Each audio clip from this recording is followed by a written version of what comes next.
Take care. Beware. Pull the string. Pull the string.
Children of the night, what beautiful music they make.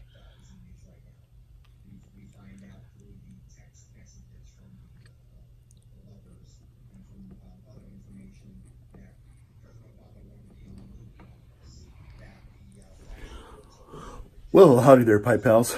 How are you all doing? Welcome to this video.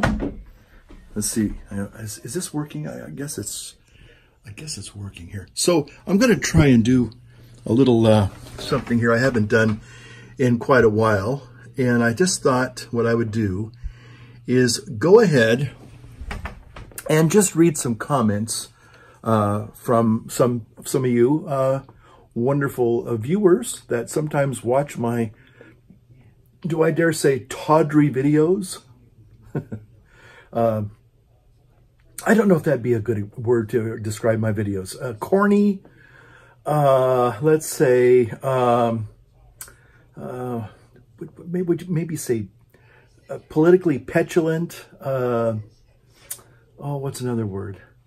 I don't think I'm being vituperative in some of my comments, but some people may interpret them as such.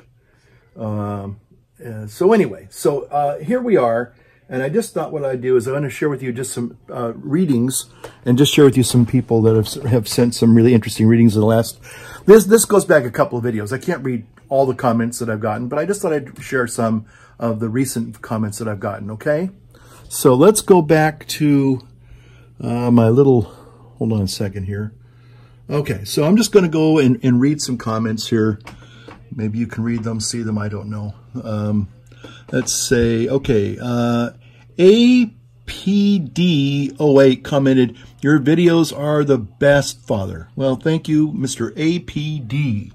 Can we see Mr. APD there? Okay. Then it said, somebody liked your comments, sorry, but I don't think accusations are not evidence. I guess that was a double negative there. Okay, Graham Wilson commented, a great example of overcoming hate was the friendship between Martin McGuinness and Reverend Ian Paisley. Okay. Last video I talked a little bit about the end. If you remember The Enemy Below and how people who had very strong, obviously, national and political affiliations literally were trying to kill each other in combat. Kind of tried to strike some kind of a dialogue at the end of the movie, which I thought was kind of a good thing here. Let's Sean of the North commented, always great. A kick out of your video, sir. You are a real disturber. I love it. All hail Trump. Okay, if that's what you say. Sounds interesting to me. This one here was very thoughtful.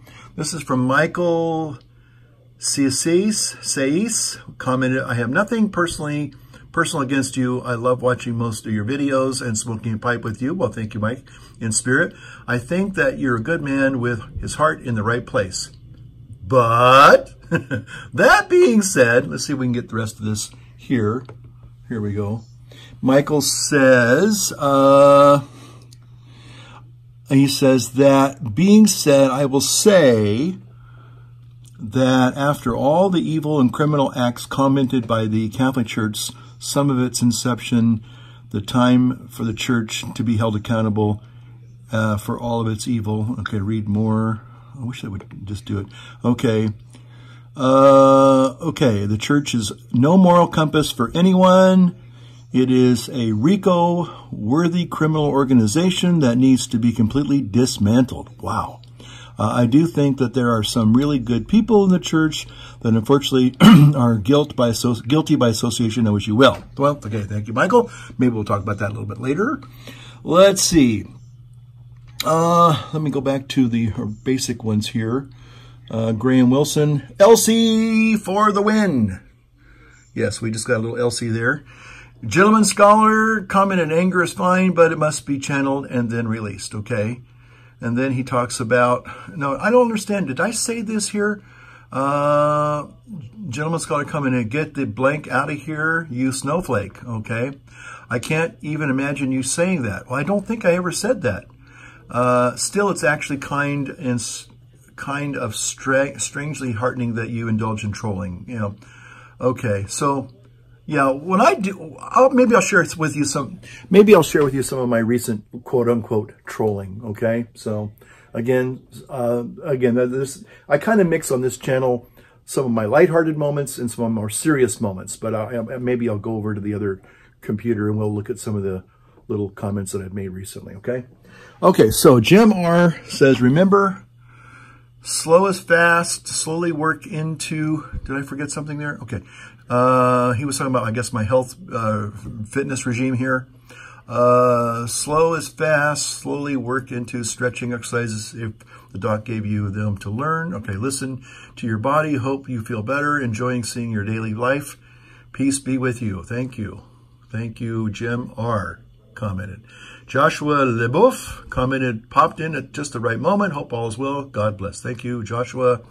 Joshua Leboeuf commented again, I enjoy cooking vegetables and fruits Also raw fruits, but I don't think I could go without fish, chicken, beef, venison. Just had some venison the other day. It was delicious, by the way.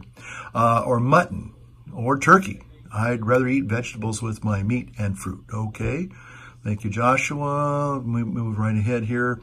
Ryan Ford commented, thank you, Father, for your honesty and fight for the truth. In a world of no truth, the church is called to be a voice of truth, hope, and light of the gospel. The New Testament speaks of law and I don't know what the rest of that is. Okay. Okay, so anyway, these are just some of the comments that I had. I was looking at another one for, let's see, I'll just finish with this one. Jason Setley commented, good chat, Father, love the chimes, but you need to get some landscaping done. Boy, you're so right about that one. You saw my kind of messy back, my messy patio there. Okay, so, all right, so what we're doing is we're just kind of making it, this isn't not exactly a day in the life, but it is just a video. Now that is a cute little animal. You're such a little cutie.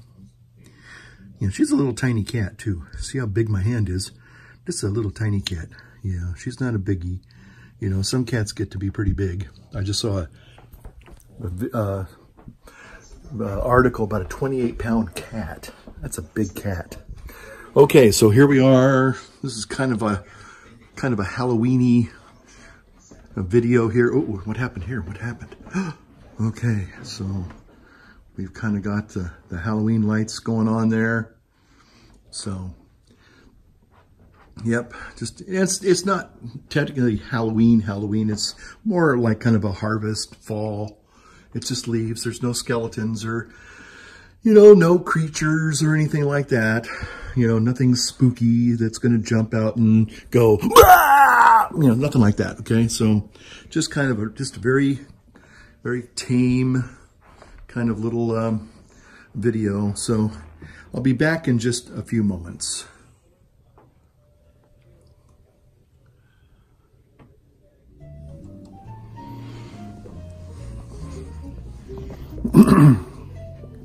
Well, howdy there, Pipe Pals. How y'all doing? Okay, let's do this here. I need to kind of see where I'm at here on my phone. Oops, there we are. Hopefully we're doing good. Holy Smoking Pipe Padre here, and this is my Halloween little extravaganza. And so I welcome you to the video. Hope you're doing well. Smoking the old Robert Burns Macaulay pipe. Let's see here. That's more centered there. Okay. That should be good. Okay. So in the background, you see the old Halloween lights there. And I got some jazz playing. I'm going to hopefully just kind of not go too long on this video, only because I have already kind of spent several hours making the intro to the video. So I'm smoking some housekeeping here, smoking a cherry blood red moon, called blood red moon, kind of appropriate for this time of year, being Halloween and all. Okay, so hope you're doing well. Okay, it does that. Okay, let me do this. Okay, yeah. Okay. The Apple Watch is is a great little tool, and I love it a lot. But the problem is when I have a cuff, it can be turned off so easily by the cuff on either my shirt or in this case the red smoking jacket. So probably what I'll do is let me turn this off, turn it back on using the phone. That way I won't run the risk of ruining this video. Okay, here we go. Oh, that was a screenshot there. Let's do a screenshot there. Let's do this one here. More appropriate for the holiday. Okay. Okay, so let me do this. I'll be right back. Okay, I'm back, and I hope I'm in the frame still. Yeah, that's why I like using the watch. Because I can see that I'm in the frame. Okay, well, happy Halloween. Hope you're all doing well. So my little introduction, my little Halloween introduction, hope you liked it. I have been just kind of wanting to kind of experiment and play with some of my Final Cut Pro goodies. I haven't been able to really do that for a while because, you know, again, being kind of recovering from my herniated disc, it makes life very challenging. And so when, you know, you're just trying to manage pain, you don't have a lot of time for extra things. So thanks be to God, I'm doing better. Still not 100%, but a whole lot better than I have been in months. So I'm really happy about that. I just, you know, kind of got inspired. I wanted to try to put together a little Halloween montage. I kind of have done that now several years in a row, I think. And I don't know what it is about doing these little montages, but they're just kind of a lot of fun. And what you do is you just kind of play with different elements and just try to make it kind of eerie and kind of, just strange. And what's really interesting is that, you know, combining, you know, one of these elements is nothing strange in itself. It's just, well, one element is just me randomly filming things in the house, outside the house. Another one's just just taking pictures and maybe just focusing on an image, and then you kind of combine them. I remember, maybe I've shared this before.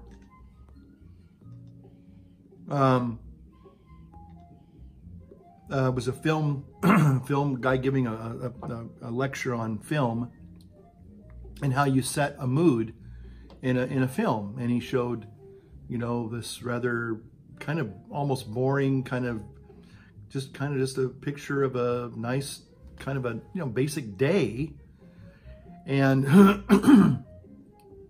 he started saying, okay, so, you know, what we need to do is kind of make this a little bit more darker, and, you know, you would go into your film editor, maybe try to add a vignette or add some kind of a, you know, just something that makes it look a little odd, or, you know, like maybe an old projector film, aged film or something like that.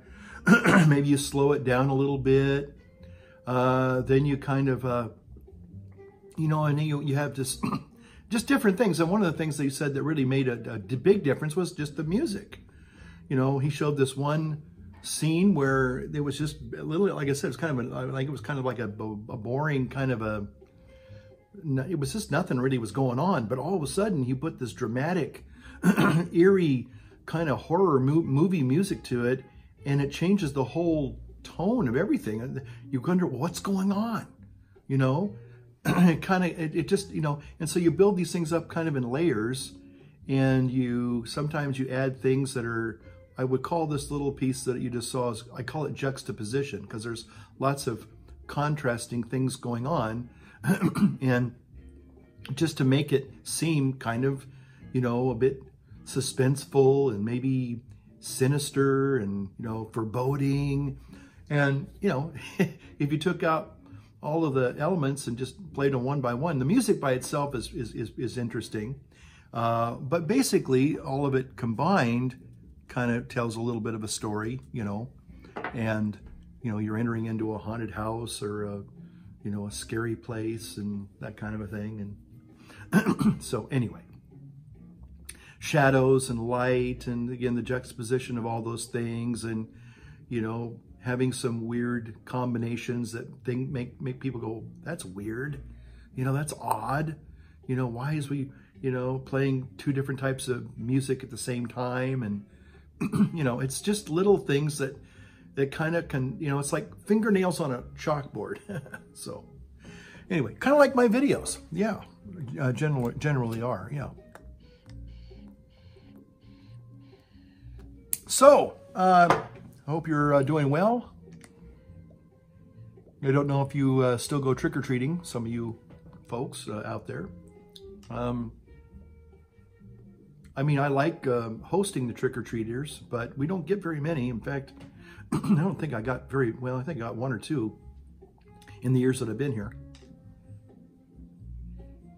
And I don't know if it's because the house is kind of off the beaten path and, you know, it seems like it's kind of like the last house at the end of the road kind of a thing.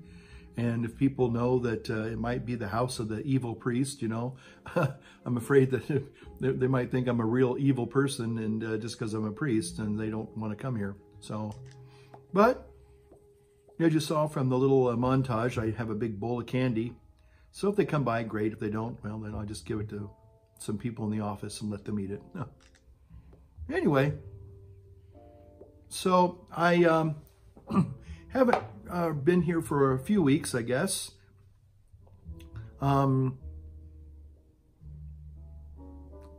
Just kind of getting back into life. Did a little entertaining this weekend. Had some friends over for dinner. I like doing that. Used to do it quite a bit, but you know, since the herniated disc, I just haven't been having the energy to do those kinds of things. So getting back to kind of doing that is kind of fun. Maybe I'll do it again this weekend. I don't know.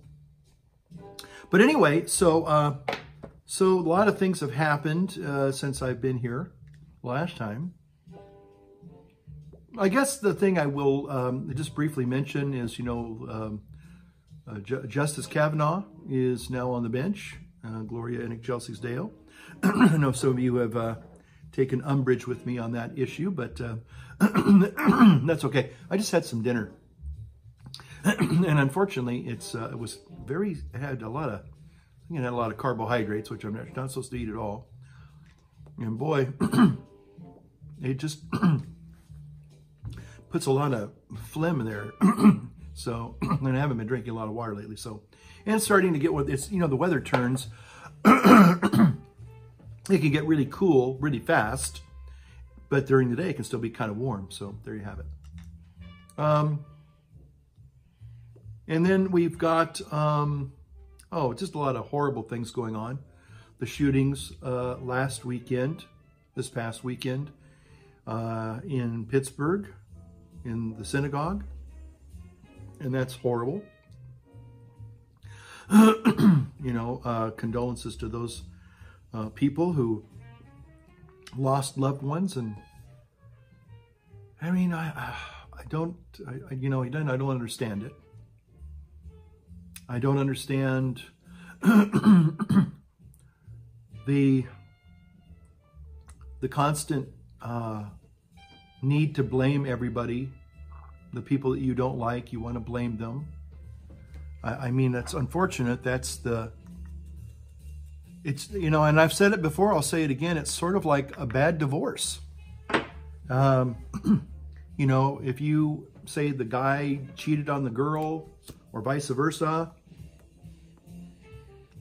or usually it takes two. There's two sides to every story.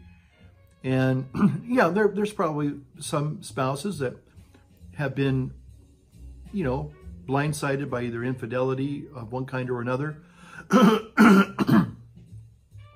But still, you know, we're not perfect. Even the nicest people in the world have their faults too. That's one of the things that I think we probably are lamenting the I would say the death of heroes, because in our day and age, even if a person seems to be very morally upright and very sound morally, and they're a good, just person.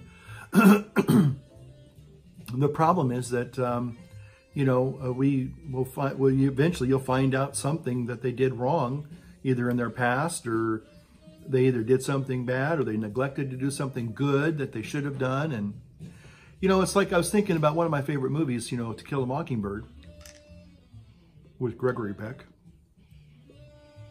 And the thing is about Atticus Finch, we look at him, and he seems like this this great, noble, moral, just, honest person.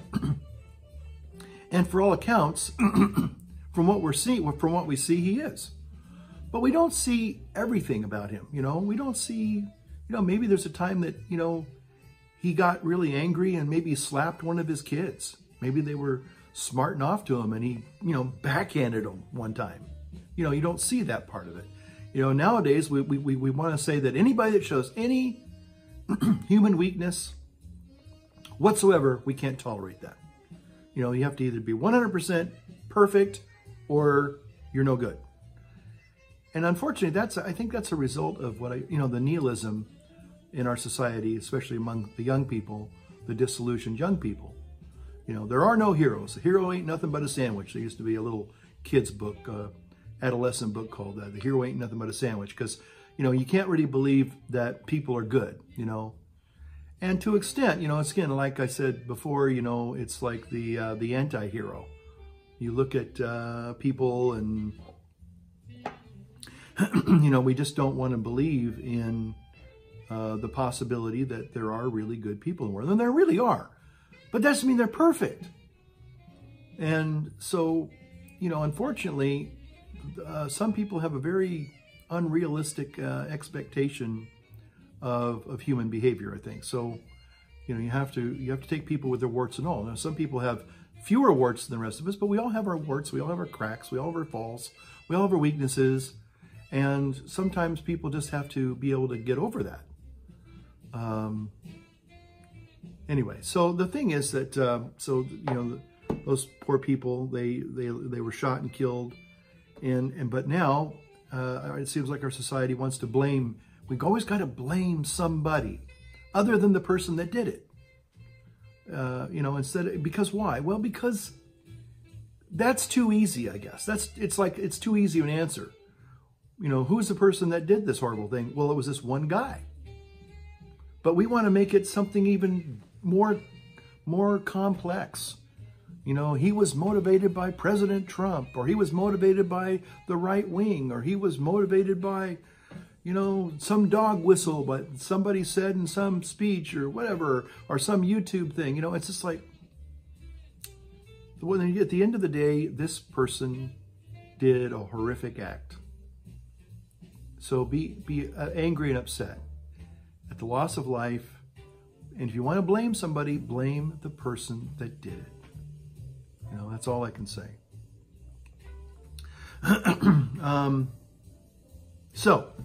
And then there was, and then I guess the last thing I'll say is in regards to, I was reading you some of you wrote some nice little comments, and I appreciate, all your comments.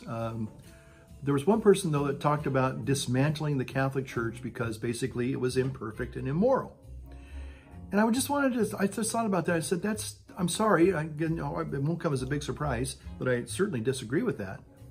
It's sort of like, for example, we would all say, unless you're a theoretical mathematician, and if you are, then you probably have me on that one, but 2 + 2 = 4. Okay, that's a tautology, that's a truism, that's just, that's a given. Everybody would say that, yeah, that's true. Okay, 2 + 2 = 4. Okay, now again, most people wouldn't debate that. But there are some people who would like to debate that and say, well, actually, not really. And then they go into some big, long dissertation trying to prove that that's not really true. It's like, okay. But for the most people, most reasonable people, that's true. That's just accepted, okay? But if, let's say, a mathematician used his mathematical skills to defraud, say, old people out of their inheritance or their savings, not their inheritance, their savings. And he cheated them using, some mathematical formula that he got them to sign some kind of a contract and blah, blah, blah, blah. Lo and behold, somehow their savings reverted to his bank account because he had some calculated, computerized mathematical formula that, so he cheated people basically using his mathematical prowess or his, okay. But would you say that mathematics is bad and evil? We have to dismantle that? Well, no. What about, let's say, people in medicine? There have been people in medicine who have done horrific things, intentionally killed people. So do we say that all medicine is bad and we got to dismantle hospitals? No. What about schools? School districts. I hate to tell you this, but statistically, there are more school teachers that are child molesters than there are priests. So what are we going to do? Are we going to, dismantle education and just say, well, we're not going to send our kids to school anymore. Got to dismantle it. Got to take care of it. Got to destroy it. Well, I'm sorry, but that's not true either.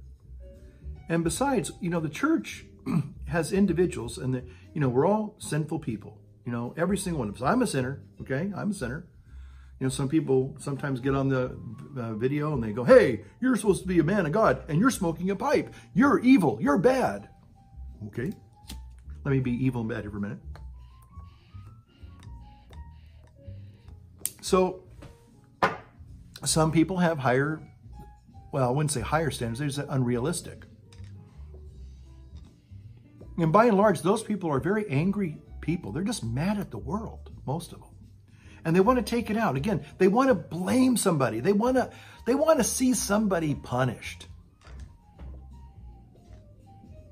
And so, instead of being realistic about it and saying, well, there are some, the old saying, there are, rotten apples in every barrel, or, there's a Judas in every 12 disciples. One out of every 12 is a Judas. There are bad cops, there are bad lawyers, there are bad judges, there are bad doctors, there are bad priests, there are bad ministers, there are bad, I saw a video that Chris Hansen on the guy who, who would catch all these pedophiles, And one of them was, and I'm not speaking ill of Jews, I'm not here to hate on Jews, I'm just saying that one of them was a rabbi. That's just life, okay? So does that mean that Judaism needs to be dismantled? So that, I have to say, I just totally disagree with. And again, because what we're talking about isn't individuals who've done bad things. The church is far more than that. The church is all about the teachings of Christ. And just because some people have not lived out those teachings authentically, and they've, for human weakness or corruption or evil in their whole soul, maybe a combination of all of those three, that doesn't invalidate Jesus. That doesn't invalidate his message. Again, his message is that we're all sinners. How about that one? He came to save sinners. So if a person's sinning, that just proves that sin is real, and there's a need for him and his message, his gospel, and his essence to be among, to be in the present, to be present in the world. And you can't dismantle Christ, even if you tried to. I mean, a lot of people have tried over the centuries. There's really a good story, if I remember correctly, that was about Napoleon. And so he took one of he was holding one of the popes, I think it was during the Avignon. Well, I don't know if it was Avignon, no. Anyway, he took one of the popes and put him in prison. And he was sacking Rome, I guess. And again, was holding the Pope prisoner. So he basically came in and with this concordant and said, I want the Pope to sign this. And he goes, I want him to basically turn over the authority over the church's authority over to me, Napoleon. And the Pope was pretty sick and weary and weak and depressed. And so anyway, fortunately, most popes have good counselors. We'll never know who they are for the most part. Good advisors. Anyway, but there's one advisor, I think it was called Count Consalve. And so, the Pope said, what should I do about this? And this count, who was his advisor, says, Holy Father, you can't sign that. You just can't. So Napoleon comes back the next day, fully expecting this Pope to have, acquiesced and said, okay, where's the concordant? And they give it back to him, and he unrolls it, and it's not signed. And Napoleon goes into a rage. And he says, do you realize that if you don't sign this, I will destroy the Roman Catholic Church? And so the Count, again, rolls up the concordant very quietly and politely, and then hands it back to him, says, sorry, he's not going to sign it.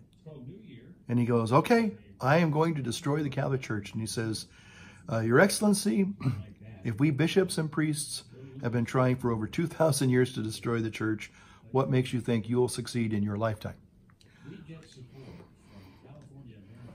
So, meaning that, through the weakness of the clergy, the weakness of even laity, the message of Jesus does get tarnished. And that's a good thing. That's maybe a good analogy. You can tarnish silver. It can look horrible. Tarnished silver is one of the ugliest things in the whole wide world on the outside, on the surface.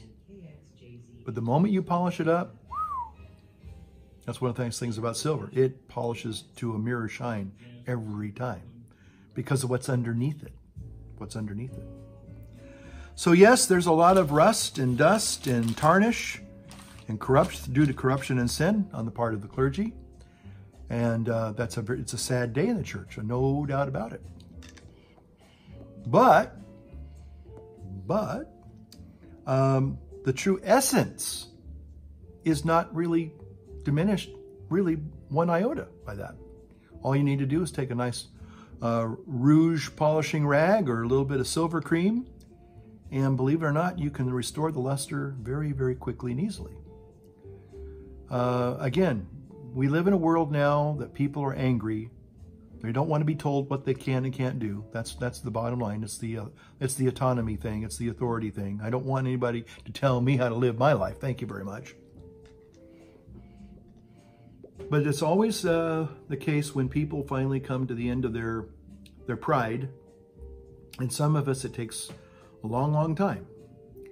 But once we come to the end of that pride, we realize that the only place we can go is the church. Okay, so with that little homily in the can there, I'm going to bid you a very happy All Hallows Eve tomorrow, and a happy All Saints Day following, and a happy All Souls Day after that. And I just hope you have a lot of fun Halloween, and also think about, the reason why we celebrate this All Hallows Eve, okay? So God bless you, and thank you for watching. Light up your world, light up your pipe. Okay, we'll see you next time. Take care.